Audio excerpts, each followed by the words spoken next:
before the accident suggests that there was something wrong. It doesn't suggest, as you know, you do now understand computers, and you know perfectly well it doesn't mean that at all. The computer is designed to close the ride down if it thinks there's any problem at all. We have these computers on about 7 of our rides. They shut them down from time to time. That's why you see cars stuck on chains. People think a ride's broken down. It's the computer has closed it down because it wants to examine some other part of the ride. It's quite normal, and it's quite acceptable with computer controls. Nevertheless, given the fact that you've had the collision, the fact that the computer had closed the ride a couple of hours before, you had problems on the opening day, don't you think public confidence in the ride is going to be, to say the least, dented? No, you're actually confusing many different things, and I think you know that, actually, because the accident that happened afterwards was, we think, as a result of a computer failure which was totally unconnected with anything that happened previously. We don't know the cause yet. The Americans are flying over from Salt Lake City tomorrow morning. When the experts have examined the computers, we will know the problem. But our experts here tell us it's totally unconnected with anything that's gone on before. It may nevertheless be connected in the minds of the public who come to Blackpool and who provide the town with a lot of the income.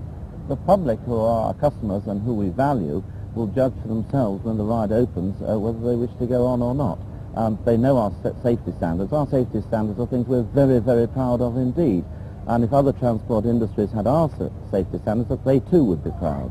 Health and safety executives have been examining the big one this afternoon. Have they themselves come up with any indications yet of what might have happened? No, they haven't actually examined the ride this afternoon. They're waiting till the American computer experts come over, because there's nothing really to examine other than the computer.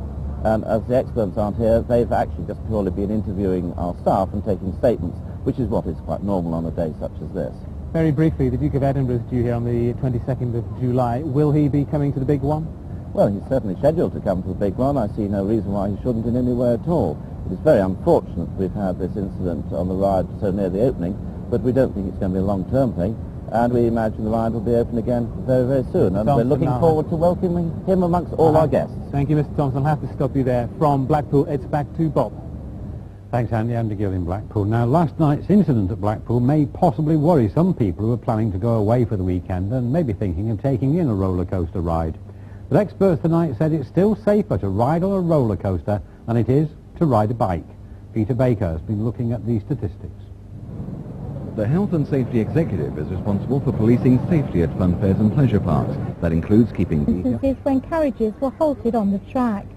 The Pleasure Beach says this shows how efficient the safety system is, always erring on the side of caution. When the ride was being built, the American company which designed it said it was extremely safe. Most people would be absolutely amazed at the technology in this. The safety reports before this ride is certified, as a matter of fact, in just one area, just the track alone has 19 volumes of documentation. On every bit of steel is completely traceable of where it was manufactured, how it was manufactured, how it was welded. But every area of this has documentation right down to the paint. However, this latest incident has made some members of the public nervous. No, I don't think it's safe. Not with that accident now. I don't think I'd like one of mine to go on it. Not at the moment. We went on it, we felt safe. Again, the accidents happened, obviously computer failure, so it's there's not much you can do about it, but it's a shame that it's happened so early in its time, and it's going to probably go through some tough times now. 1/3 people have already travelled on the ride known as the Big One. The Pleasure Beach had anticipated it would attract an extra 1 million visitors a year and enhance Blackpool's image. The town's tourism director believes the crash won't deter visitors. You're dealing with a small but highly regrettable accident. It's been hyped up because of the sheer size of the Big One. I don't think it's going to put people off investing in the town. In fact, a lot of new things are about ready to open. We are in festival year, a lot's happening in Blackpool. It's just a small setback at this stage. Meanwhile, security guards are keeping the public away from the ride billed as the ultimate attraction. Technicians from the company which makes the computer system are flying in from America tomorrow. Meanwhile, the ride remains closed. Well, all the indications are that last night's crash was caused by a computer failure in the braking mechanism. In a moment, I'll be asking Jeffrey Thompson, the Pleasure Beach's managing director, about that. Earlier, Monica Finan of the Health and Safety Executive came into our Liverpool studio to tell me about their investigation. They will first of all discover from witnesses, eyewitnesses particularly, what happened. That gives them an idea of what might have gone wrong. They'll then go to where it could have gone wrong and do what they have to do. They probably mean taking parts off and taking them away for examination. There is one variation with this particular accident, because I understand this was made in America, and the company from America is sending someone over. Now, I think we are going to leave it alone until they arrive, and then everybody will be there together. When this ride went up, did you have any reservations at all about its safety? No, no. It's as everybody knows, it's higher and it's faster than any other in the country, but the technology and materials and the science, if you like, of this kind of thing is well known and should be well able to cope. And will you have the final say about when this ride reopens? Yes, we will. Thank you very much. Jeffrey Thompson of Blackpool Pleasure Beach now joins us live from Blackpool. So, Mr. Thompson, it looks like computer failure. Well, it does rather indicate that it might be that, but we can't say till the computer experts fly in tomorrow from Salt Lake City in America. But this was the second problem yesterday with the computer braking system. How could it have gone wrong twice in one day? No, it wasn't the second problem. We have a sophisticated computer system here that closes the ride down if it senses anything was wrong. It did actually shut the ride down earlier in the day, but nothing was wrong and it was reopened. We have about 7 or 8 rides on the Pleasure Beach with identical computer systems that they did what they were designed to do. It was later in the day when it shut the ride down, and for some reason one of the brakes failed, we think, because it wasn't operated correctly by the computer, but we don't know yet. So is there no fail-safe mechanism? It is a fail-safe system. That is why it shut down.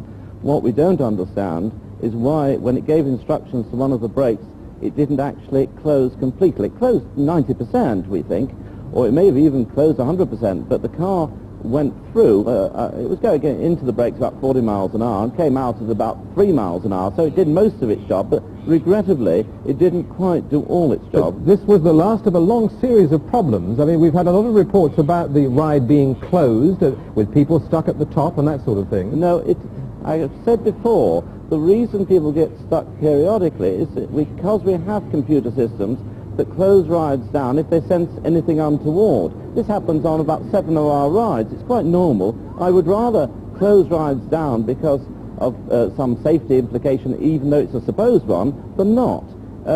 We haven't had loads of problems. It's totally wrong to say that. You're saying without any facts at all. How are you now going to restore confidence, though? As we heard from those people, confidence has been dented in that ride.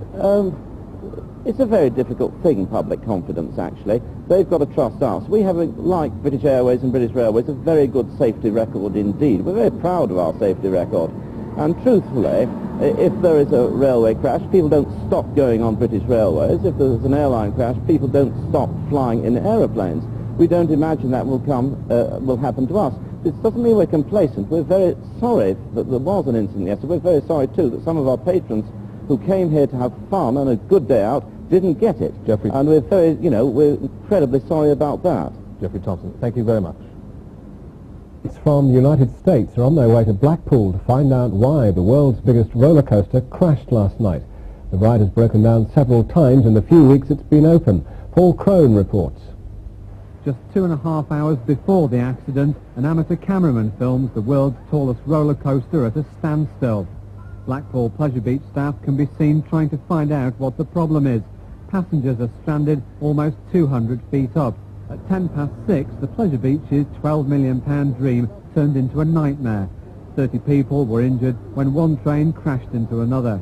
Emergency services helped the stranded passengers to safety, the injured taken to hospital.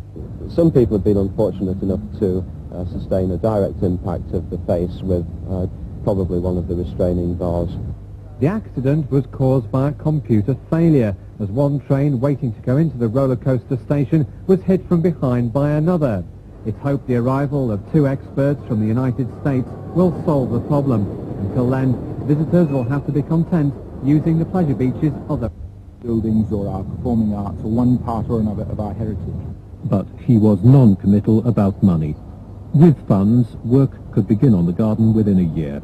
Robin Anderson, Northwest Tonight. Still to come on Northwest Tonight, the oldest